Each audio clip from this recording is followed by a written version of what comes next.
2002 England గడ్డపై హెడింగ్లే వేదికగా test match మొదలవ్వకముందే England cricket పండితులు మీడియా భారత్ను హేళన చేశారు. ఇండియన్ బ్యాటర్లకు ఇంగ్లాండ్ పేస్ పిచ్ల మీద నిలబడే దమ్ము లేదు, మా ఫాస్ట్ బౌలర్ల ఇన్ స్వింగ్ అవుట్ స్వింగ్లకు స్లిప్స్లో లేదా వికెట్ కీపర్కు క్యాచ్లిచ్చి పెవిలియన్కు క్యూ కడతారంటూ సవాల్ విసిరారు. హెడింగ్లే పిచ్ పచ్చగా పచ్చిక కప్పుకుని ఆకాశంసం మేఘావృతమై బంతి భీకరంగా స్వింగ్ అవుతున్న వేళ టాస్ గెలిచిన మన దాదా సౌరవ్ గంగూలీ ఏమాత్రం వెనకడుగు వేయకుండా బ్యాటింగ్ ఎంచుకుని ఇంగ్లాండ్ వాళ్లకి మైండ్ బ్లాంక్ చేశాడు. ఇంగ్లాండ్ బౌలర్లు కసిగా బంతులు విసురుతుంటే సంజయ్ బంగర్, రాహుల్ ద్రావిడ్ క్రీజులో పాతుకుపోయారు.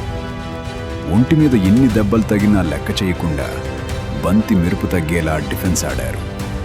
ద్రావిడ్ తన అద్భుతమైన క్లాసిక్ టెస్ట్ బ్యాటింగ్తో 148 పరుగులు చేసి ఇంగ్లాండ్ బౌలర్ల నడ్డి విరిచాడు. ద్రావిడ్ పునాది వేస్తే అసలైన ఇండియన్ మసాలా తడ్కా రుచి చూపించడానికి క్రీజులోకి వచ్చాడు క్రికెట్ దేవుడు Sachin Ramesh Tendulkar. Andrew Caddick, Matthew Hoggard, Alex Tudor ఎవరు బంతి పట్టుకున్నా మైదానంలో పరుగుల వరద పారించాడు. కట్ షాట్లు, డ్రైవ్లు, పవర్ ప్యాక్డ్ పుల్ షాట్లతో ఇంగ్లాండ్ ఫీల్డర్లను బంతి వెంట పరుగులు పెట్టించాడు. బౌండరీల వర్షం కురిపిస్తూ సచిన్ తన 30వ టెస్ట్ సెంచరీని పూర్తి చేశాడు.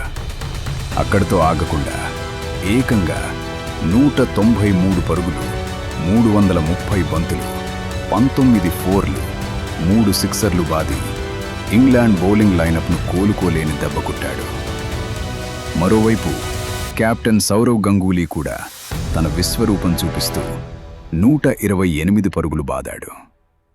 ఒకే ఇన్నింగ్స్లో ద్రావిడ్, సచిన్, గంగూలీ ముగ్గురూ సెంచరీలు నమోదు చేయడంతో భారత్ తొలి ఇన్నింగ్స్లో 628 భారీ స్కోర్ డిక్లేర్ చేసింది.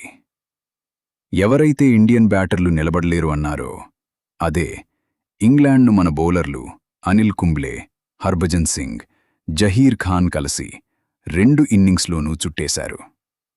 భారత్ ఈ మ్యాచ్ను ఇన్నింగ్స్ మరియు 46 పరుగుల తేడాతో ఘన విజయం సాధించి ఇంగ్లాండ్ గడ్డపై సరికొత్త చరిత్ర లిఖించింది.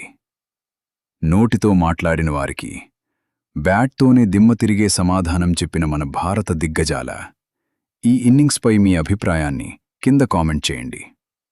ఇలాంటి క్రికెట్ హిస్టరీ వీడియోల కోసం మన క్రికెట్ హిస్టరీ తెలుగు ఛానల్ను లైక్ చేసి సబ్స్క్రైబ్ చేసుకోండి.